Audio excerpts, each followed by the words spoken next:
I think this month was really kind of an interesting month for me to write on how poverty can exacerbate or compound the issues of crime.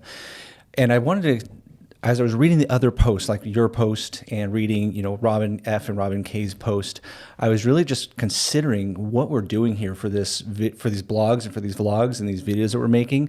And I think it's important for us just to take a moment as my position as the director, just to remind us of what we're trying to attempt to do here.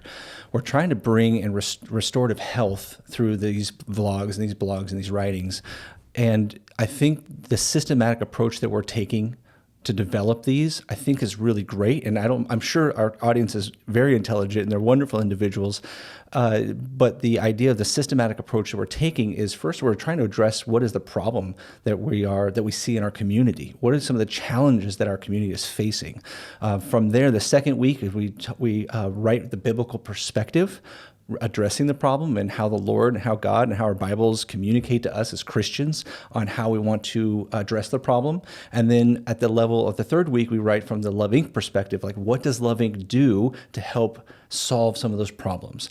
And then my week, the fourth week, which I get a chance to hopefully share a little bit with today, is how can our participants, how can our people that are in our audience, how can individuals sitting in the pews, how can they make practical, positive steps to solving the problem or alleviating some of the challenges of these certain topics that we're bringing up. So I just want to say thank you first, Travis, for kind of spearheading this entire blog and vlog that we've been putting together for these past several months. Now we're in August, and the opportunity that we have to consider what the Lord is doing in this series that we've been putting together. I'm grateful for that. I think in the space of today's topic of reading through these past several weeks of how poverty exacerbates crime, is that when you wrote yours and then Robin and Robin wrote theirs, it really made me want to kind of take a quick reflection on that poverty or crime is not isolated to people in poverty. That people that are in poverty are not all criminals, and that they're not going to necessarily will be in the future as well.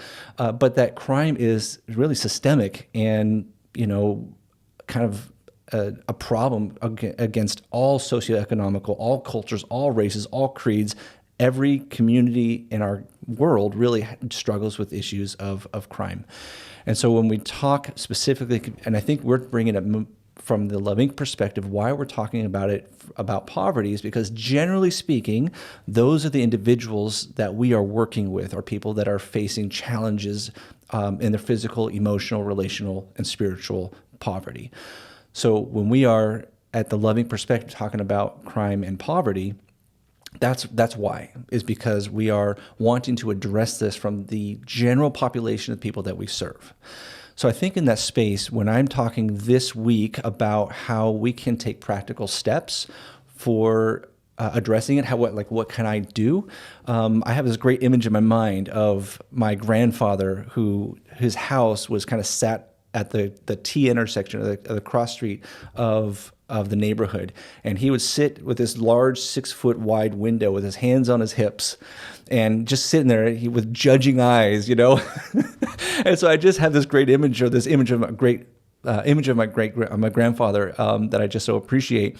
And I think as Christians, we can look at people who are quote unquote in poverty, who are committing crimes, and maybe judge them.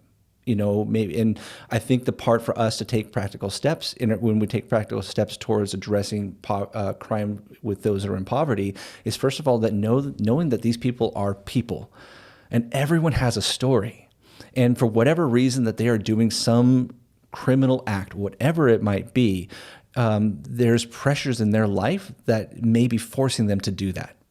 And so when we address and we look at people as they are, as human beings that are created in the image of God, we need to first wash our own eyes and cleanse our own heart and take the plank out of our eye so that we can work from a position of love and compassion.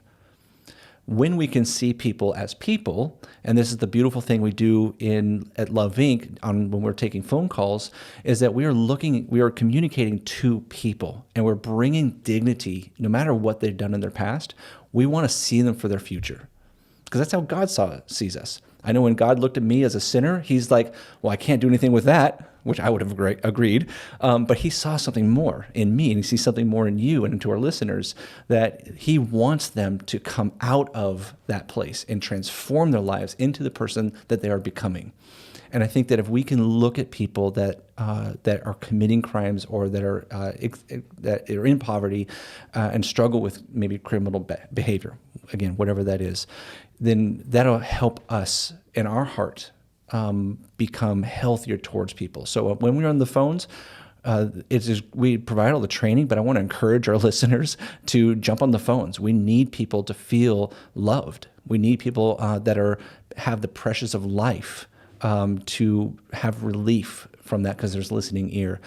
One of my favorite stories is of a woman who was really struggling. She was kind of angry on the phone with us, and you could tell there's a lot of angst, a lot of pressure, a lot of anxiety, a lot of trouble in her life. And I'm not communicating that she probably would have gone out and committed a crime. I'm just saying that she was under a lot of pressure because she was on the phone with one of our volunteers. That pressure was relieved. And it was through the conversation that we had found out that her daughter-in-law was withholding her granddaughter from visitation. And that created all of this pressure, which was coming out in a certain various way. And our team of volunteers were able to release that pressure just through telling her that she's loved.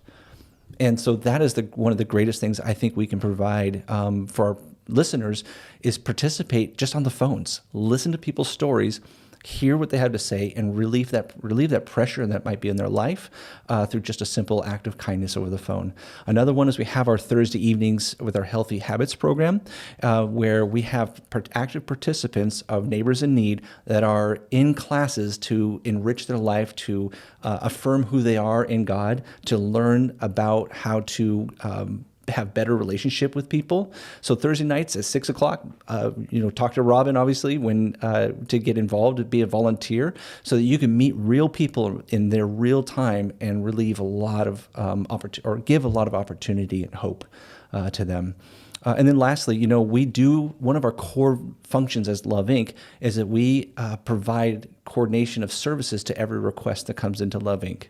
So a super practical step to take is when Love Inc. receives a request, we coordinate the work of that request through the churches, our church partner network, and individuals within the churches can actively participate in individuals' lives one-to-one. So as one example, we recently had someone who had to move from one apartment to another across town, and I think about 5 or 6 of our participants that were active in the moving part, they spent hours with this individual, got to know her, got to enjoy her company, and now that there is opportunity now for that, where that person moved, she is now going to be on a regular schedule of walking with one of our church members, and so just a beautiful opportunity for relationships to flourish.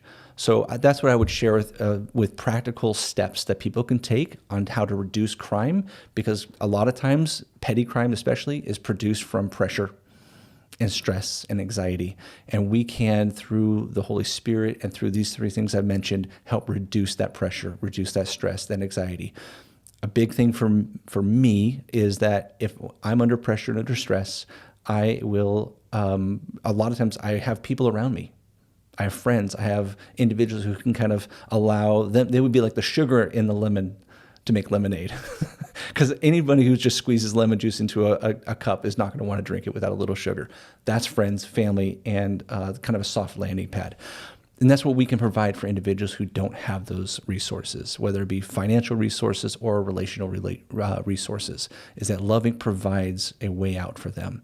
And so I think in this month that we got to talk about how poverty exacerbates crime, I think in that space that poverty can compound criminal behavior. But what we can do is relieve that pressure and release that compounding effect to hopefully allow them to see past that might be only thing that they can see in front of them. So I'm just grateful for this time I get to spend with you, Travis, and how you've been putting all these blogs together and leading us. And so I'm just grateful to be here, and I'm grateful for our listeners and our watchers and our readers. Yeah, thanks, Stuart. Yeah, I appreciate the points you brought up today, and just kind of reminding us, especially with the topic we're covering this month, about how crime exists elsewhere, and it's not restricted to poverty or poverty-stricken communities. But our focus in this whole blog is specifically on that intersection of these social issues with poverty and kind of how they relate to one another. So I appreciate you bringing that back and just your work with us this month. So thank you for that. Good. Thanks.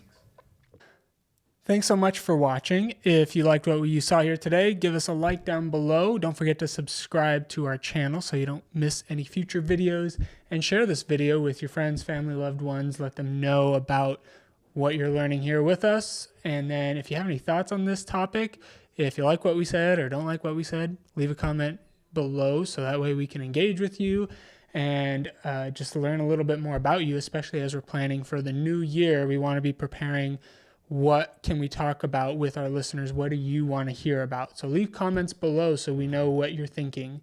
And then learn more, read this blog in the description below. There's a link in the description. You can go read Stuart's blog, read our other blog posts, and kind of see what we've been doing this last year almost now. And thank you so much for watching again. Have a great week.